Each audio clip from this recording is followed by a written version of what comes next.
स्वागत है आपका एनएमएफ न्यूज में। मैं हूं आपके साथ शबनम। हाल ही में आइलम मोहम्मद पोस्टर विवाद हुआ। आपने देखा जब दंगाइयों पर कार्रवाई हुई कैसे समाजवादी पार्टी के नेता रोते बिलखते नजर आए, इन दंगाइयों के साथ खड़े नजर आए। अब ऐसे में सपा संभल के सपा विधायक हैं इकबाल महमूद, उनका फिर से मुसलमानों के प्रति दर्द बाहर निकला है। पाकिस्तान के हितैषी बनकर खड़े हो गए हैं, बयान दे रहे हैं कि अगर पाकिस्तान भारत से अलग ना हुआ होता तो आज मुसलमानों की संख्या भारत में हिंदुओं के जितना होती। अब क्यों उनका ये दर्द बाहर निकला है और उनके बयान के क्या मायने हैं, ये समझेंगे। हमारे साथ चर्चा के लिए स्टूडियो में मौजूद है हमारे वरिष्ठ पत्रकार पंकज प्रसून जी। पंकज जी, आपके पास पहले आऊं, दर्शकों को उनका बयान सुनवाती हूं। पहले हिंदुस्तान के अंदर 30-32 करोड़ मुसलमान हैं। हम तो सोच भी नहीं सकते कि हम प्रधानमंत्री बन जाएंगे यहाँ के। मगर हम तो इस बात को मैं फिर दोबारा कहूंगा कि मोहम्मद अली जिन्ना देश को जब आजाद हुआ तो मोहम्मद अली जिन्ना ने पाकिस्तान मांग लिया। जिसे हिंदुस्तान से प्यार था वो हिंदुस्तान में रह गया, जिसे मोहम्मद अली जिन्ना से प्यार था वो पाकिस्तान चला गया। हम तो उस दिन को कोसते हैं। आज हमारी हालत ये थोड़ी होती है कि पाकिस्तान न बना होता तो। पाकिस्तान अगर न बना होता तो हमारी हालत ये थोड़ी होती आज। तब हम भी दावेदार हो जाते, क्योंकि हमारी संख्या बराबर की हो जाती। हम भी दावेदार हो जाते कि हम भी प्रधानमंत्री बन जाते हैं हमारे भी। अभी ये प्रजातंत्र में ये सोच लेना कि फलाना बने, ये तो वोटर तय करता है कौन बने कौन नहीं बने। अंदाजा लगा लीजिए वहां पर उसके अंदर जो अमेरिका के मेयर बना है, अमेरिका का जो मेयर बना है तो कितनी काबिलियत उसके अंदर, कितना अच्छा व्यक्ति होगा, कितना उससे सभ्य व्यक्ति होगा जिसको सारे लोगों ने पसंद करा। मैंने तो जुलूस देखा उसका निकलता हुआ, कितने लोग उससे प्यार मिल रहे थे। पता नहीं क्या उन लोगों ने क्या संदेश देंगे जो लगातार विरोध भी कर रहे हैं उसका। मंगल जो विरोध कर रहे हैं अंधे हैं, जो विरोध कर रहे हैं वो अंधे हैं। उनको वो उनके पास अकल नहीं है। हमारे यहाँ के विरोध से क्या हो रहा है? हमें तो अपने देश की फिक्र करनी चाहिए। हमें हर देश के अंदर जितने भी जो योग्य लोग हैं उनका इस्तेमाल करना चाहिए। हमें आपस में लड़ना नहीं चाहिए, आपस में हर एक से मेल मिलाप करके रहना चाहिए। देश के लिए यही बेहतर है। पंकज जी, दर्द पाकिस्तान के अलग होने का है या फिर खुद पीएम के दावेदार नहीं बन पा रहे, इस चीज का है? दो बातें कही है विधायक ने। पहली बात ये कही कि इक्वल रिप्रेजेंटेशन मिलना चाहिए। इक्वल रिप्रेजेंटेशन का मतलब ये चाहते हैं कि हिंदुओं और मुसलमानों दोनों को बराबर बराबर रिप्रेजेंटेशन मिले लड़ने में, चुनाव में। ठीक यही मांग पाकिस्तान बनाने से पहले मोहम्मद अली जिन्ना ने रखी थी और उन्होंने कहा था कि मुसलमानों को इक्वल रिप्रेजेंटेशन मिलना चाहिए। मतलब कि जितनी सीट हिंदुओं के लिए होनी चाहिए उतनी सीट मुसलमानों के लिए होनी चाहिए। अब आप बताइए कि मोहम्मद अली जिन्ना की सोच में और ये जो समाजवादी पार्टी के विधायक है इनकी सोच में क्या अंतर है? कुछ भी नहीं। और जहां तक इक्वल रिप्रेजेंटेशन का सवाल है, इस देश में हर नागरिक के वोट का महत्व वही है, बराबर है। पर ये तो कह रहे हैं कि मुसलमानों की स्थिति आज ये ना होती अगर उस वक्त बंटवारा ना हुआ होता। मुसलमानों की स्थिति इसलिए नहीं खराब है कि बंटवारा हो गया या संख्या में कम है, इसलिए खराब है कि ये अपने आप को अलग यूनिट मानते हैं। देश में इनसे भी कम संख्या में अल्पसंख्यक समाज के लोग हैं। जैसे जैनों की संख्या देख लीजिए, बुद्ध को मानने वाले लोगों की संख्या देख लीजिए, पारसियों की संख्या देख लीजिए। उन्होंने तो कभी ये डिमांड नहीं किया। फिर इनकी दिक्कत क्यों? इनकी दिक्कत वही सोच है। ये आज भी ये कह रहे हैं कि हम प्रधानमंत्री बन जाते अगर पाकिस्तान अलग नहीं होता। हमारी संख्या इतनी हो जाती, आज 30-32 करोड़ है, और हो जाते, हम हिंदुओं के बराबर हो जाते तो इस देश की सत्ता पर कब्जा कर लेते। सोच ये है। और यही जहरीली सोच के खिलाफ असली लड़ाई है। मुसलमान अपने आप को एक आम हिंदुस्तानी क्यों नहीं मान सकता? वो अपने आप को सेपरेट क्यों मानता है? ये विशेष वर्ग क्यों कहते हैं? समुदाय विशेष क्यों कहते हैं? एक खास विशेष वर्ग, इस तरह का शब्द इस्तेमाल। विशेष क्या होता है? इस देश में जो है हर कोई इक्वल हो।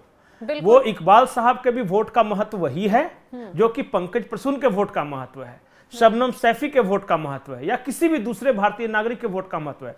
तो भैया यहां तो इक्वल रिप्रेजेंटेशन है।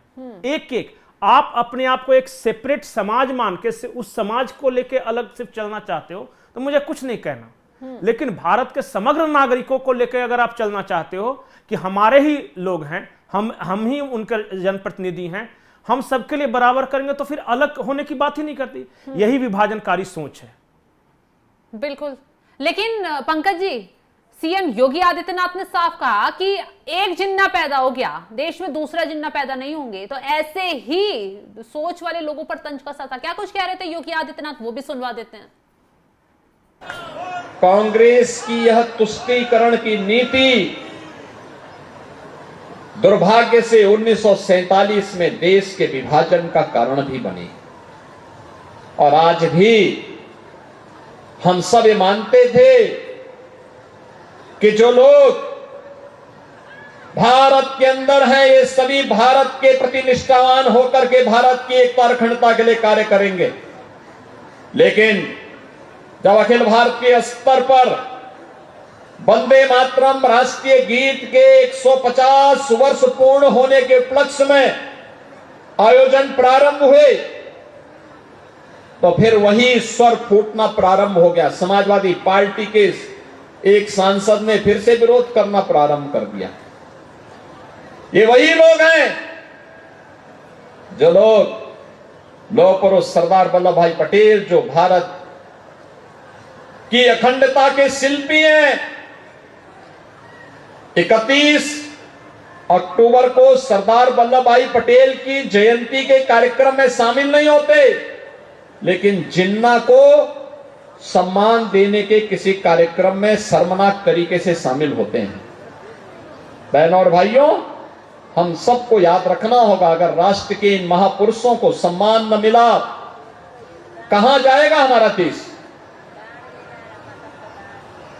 ये उग्रवाद, ये नक्सलवाद, ये आतंकवाद जो लगातार भारत की एकता और अखंडता को चुनौती दे रहा है, जो भी भारत के राष्ट्रीय महापुरुषों का, क्रांतिकारियों का अपमान करते हैं, वे प्राकांतर में उन अलगाववादी ताकतों के दुस्साहस को बढ़ाने का ही कार्य करते हैं, जिनके कारण भारत की एकता को, भारत की राष्ट्रीयता को एक चुनौती मिलती है। आज हमारा दायित्व बनता है हम उन कारणों को ढूंढें जो समाज को बांटने वाले हैं। ये जाति के नाम पर, क्षेत्र के नाम पर, भाषा के नाम पर ये विभाजन, ये नए जिन्ना को पैदा करने की साजिश का हिस्सा है। हमें याद करना होगा, अब भारत के अंदर फिर से कोई नया जिन्ना पैदा न होने पाए, और वो जिन्ना अगर पैदा होने का साहस करता है तो हमें उससे पहले कि वो भारत की अखंडता को चुनौती दे, उसको पहले ही दफन करके रख देना होगा। सीएम योगी आदित्यनाथ ने तो पंकज जी साफ कह दिया, एक और जिन्ना देश में पैदा नहीं होने देंगे। लेकिन सवाल ये उठता है कि समाजवादी पार्टी का आखिर प्रेम पाकिस्तान पर फूट फूट कर बाहर क्यों निकल रहा है? क्यों वो बार बार ये कहते नजर आते हैं कि बंटवारा ना हुआ होता, पाकिस्तान में जितने मुसलमान हैं वो यहां होते? आखिर चाहते क्या हैं ये लोग? शबनम, आप बताइए कि इस देश की किस चीज से समस्या नहीं है? राष्ट्रीय गीत जन गण मन से समस्या नहीं है इन लोगों को? क्या वंदे मातरम से समस्या नहीं है? क्या भारत माता से समस्या नहीं है? इस देश के कानून से समस्या नहीं है? जो लोग ये कहते हैं कि इस देश में कानून की जगह पे शरिया लागू करवा देंगे। तो मैं बार बार ये बोल रहा हूं कि इस देश में सिर्फ दो लड़ाई है। एक लड़ाई वो है, एक तरफ वो लोग हैं जो इस देश को अपनी मातृभूमि मानते हैं, जो मादरे वतन मानते हैं, और दूसरे लोग ये हैं कि जिन्हें इस देश के हर चीज से समस्या हो और वो देश का विभाजन चाहते हैं। बार बार ये मैं बोल रहा हूं, अलग रिप्रेजेंटेशन, इस देश के राष्ट्रीय गीत से समस्या, राष्ट्रीय गान से समस्या, इस देश के कानून से समस्या, इस देश की सरकार से समस्या, यार आपका समस्या सुलझाते सुलझाते ये देश बर्बाद हो जाएगा। तो पंकज जी, ऐसा नहीं लगता आपको कि मुसलमानों को भड़काने वाले ज्यादा इसमें अहम रोल निभा रहे हैं? मैं शबनम बार बार ये मानता हूं कि इस देश के आम मुसलमान उतने ही वतन परस्त हैं, उतने ही देशभक्त हैं जितना इस देश का हिंदू।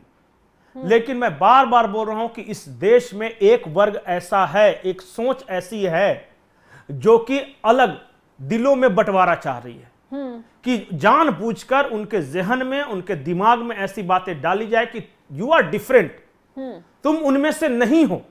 और इन्हें क्या फायदा मिलेगा उससे? वोट की फसल कटती है, वोट बैंक पॉलिटिक्स। और क्या फायदा हो सकता है इस देश में? हिंदुओं के प्रति मुसलमानों को भड़का के क्या हासिल हो सकता है? क्या हासिल हो सकता है? यह कहकर कि हम लाल किले के पताके पर इस्लामिक झंडा लहराएंगे, लाल किले की प्राचीर पर। इससे क्या फायदा हो सकता है कि राष्ट्रीय गीत जन गण मन का विरोध करने से क्या फायदा हो सकता है? वंदे मातरम सुजलाम सुफलाम कह के हे मातृभूमि तुझे प्रणाम, ये कहने से किसे क्या आपत्ति हो सकती है? भारत माता की जय बोलने में क्या आपत्ति हो सकती है? आखिर क्यों छोटी छोटी बात पे भारत में रह रहे, भारत का खा रहे, यहां सोच रहे हैं, लेकिन पता चलेगा कि फिलिस्तीन जिंदाबाद के नारे लगा के यहां आग लगा रहे समाज में? हमें क्या मतलब कि अमेरिका और इजराइल क्या कर रहा है? हमारे देश की संपत्तियों को क्यों नुकसान पहुंचा रहे हो? हमारे देश की अर्थव्यवस्था को क्यों नुकसान पहुंचा रहे हो? इसका मतलब है कि आप जहनी तौर पर यहां पे हो ही नहीं, आपके जहनियत में कहीं और है, आप किसी और के लिए काम कर रहे हो। इस देश का बंटवारा एक बार हो चुका, यह देश बार बार खंड खंड हुआ है। अफगानिस्तान हमसे अलग हो गया, पाकिस्तान अलग हो गया, बांग्लादेश अलग हो गया, और आज वही साजिश आप फिर से रच रहे हो कि इक्वल रिप्रेजेंटेशन। अगर यह हो जाता तो हम प्रधानमंत्री के पद पे कब्जा कर लेते। अब ये नहीं होगा। यही योगी आदित्यनाथ बता रहे थे कि अब दूसरा जिन्ना पैदा नहीं होने देंगे। बिल्कुल, योगी आदित्यनाथ ने यह भी कहा है कि मजहब कुछ लोगों के लिए पहले, राष्ट्रवाद में राष्ट्र से ऊपर वो मजहब रखते हैं। तंज कसते वो क्या कुछ कह रहे हैं योगी आदित्यनाथ, वो भी सुनवा देते हैं। मेरा यह मानना है, कोई व्यक्ति हो, कोई जाति, कोई मत, कोई मजहब, वह किसी राष्ट्र से बढ़कर के नहीं हो सकता है। हम सब भारतवासियों को इस बारे में ध्यान रखना होगा। हमारी आस्था हमारी जगह। अगर हमारी आस्था हमारी राष्ट्रीय एकता और अखंडता में बाधा पैदा कर रही है, हमें उस आस्था को एक और करना होगा। सबसे पहले अपनी राष्ट्रीय अखंडता के लिए प्राणपण से जूझने के लिए तैयार होना होगा। भारत के एक नागरिक के रूप में हमारा दायित्व है। कुछ लोगों के लिए आज भी भारत की एकता और अखंडता से बढ़कर के उनका मत और मजहब बड़ा हो जाता है, उनकी व्यक्तिगत निष्ठा महत्वपूर्ण हो जाती है। और वास्तव में ऐसे लोग संदेह के दायरे में नहीं आते। वंदे मातरम का विरोध का कोई औचित्य नहीं। तो पंकज जी, क्या वाकई में जैसे समाजवादी पार्टी के नेता ने बयान दिया है, इन लोगों के लिए मजहब राष्ट्र से ऊपर है? शबनम, इस देश के हर व्यक्ति को एक सवाल का जवाब खुद से पूछना होगा। अपना धर्म या मजहब बड़ा या ये देश? अपनी जाति बड़ी या ये देश? क्या हम एक नहीं रह सकते? क्या हम नेक नहीं रह सकते? बिल्कुल। और जब हम आपस में एक दूसरे से लड़ेंगे, बटेंगे, तो फायदा कौन उठाएगा? जो इस देश के दुश्मन होंगे वही फायदा तो उठाएंगे। आज 140 करोड़ भारतीय एक मिशन के तहत आगे बढ़ रहे हैं कि हमें अपने देश को सुपर पावर बनाना है। हमें अपनी इकोनॉमी को चौथे नंबर से तीसरे पर करना है, दूसरे पर करना है और फिर पहले पर करना है। लोग मेहनत कर रहे हैं, लोग अर्थोपार्जन कर रहे हैं, मनी जनरेशन ये कर रहे हैं, और दूसरी तरफ वो लोग हैं जो डेविएट कर रहे हैं, कह रहे हैं कि लड़ो आपस में, ये बांटो और राज करो की नीति है। हमें इसके खिलाफ और सभी हिंदुस्तानियों को जात, मजहब, धर्म, संप्रदाय, क्षेत्र, भाषा आदि से परे हटकर एक बार भारत माता की जय, वंदे मातरम बोलना ही होगा। और जिस दिन ये गूंजेगा उसी दिन इन लोगों की हार होगी। जी बिल्कुल, आपने सही कहा पंकज जी। जिस दिन ये चीजें इक्वल हो जाएंगी कि लोग भेदभाव नहीं करेंगे, हिंदू मुस्लिम वाली जो खाई है उसको पाट दिया जाएगा, तो शायद ये जो विरोधी नेता हैं इनको अपने आप आईना दिख जाएगा। आज बैठकर कह रहे हैं कि पाकिस्तान बंटवारे से अलग ना हुआ होता तो यहां मुसलमान इक्वल होते, हम प्रधानमंत्री के दावेदार बन गए होते। आपको चाहिए क्या? सिर्फ राजनीति के लिए मुसलमानों को भड़काओ, वोट बैंक तैयार करो। आखिरी कमेंट है, क्या एपीजे अब्दुल कलाम इस देश के राष्ट्रपति नहीं बन गए? उनको किसी पाकिस्तान की जरूरत थी क्या? बिल्कुल नहीं। इस देश के राष्ट्रपति नहीं बने हैं दूसरे मुसलमान? इस देश में किस पद पे मुसलमान नहीं रहा है? आप बताइए, उसके लिए पाकिस्तान को मिलाने की जरूरत है क्या? या संख्या बल दिखाने की बात? आपका मेरिट, अगर आप मेरिटोरियस हैं तो इस देश में कहीं भी आगे बढ़ सकते हैं, और नहीं अगर आप में मेरिट है तो आप चाहे पाकिस्तान आ जाए या बांग्लादेश आ जाए या अफगानिस्तान आ जाए, आप इसी गटर में जहां हो वहीं पे पड़े रहोगे। बिल्कुल। जब पाकिस्तान हमला भारत पर करता है तब ये नेता इस तरीके की बयानबाजी जो देते हैं वो कहां चले जाते हैं। खैर, अब सपा के विधायक इकबाल महमूद अपने इस बयान पर घिरते हुए नजर आ रहे हैं। लोगों ने सोशल मीडिया पर तरह तरह के कमेंट कर इन्हें घेरना शुरू कर दिया है कि आप पाकिस्तान ही चले जाइए। इस तरीके के कमेंट भी सोशल मीडिया पर इकबाल महमूद को लेकर किए जा रहे हैं। अब उनके बयान को आप कैसे देखते हैं, कमेंट बॉक्स में जरूर बताइएगा। तमाम बड़ी खबरों की अपडेट के लिए आप हमारे साथ जुड़े रहें। नमस्कार।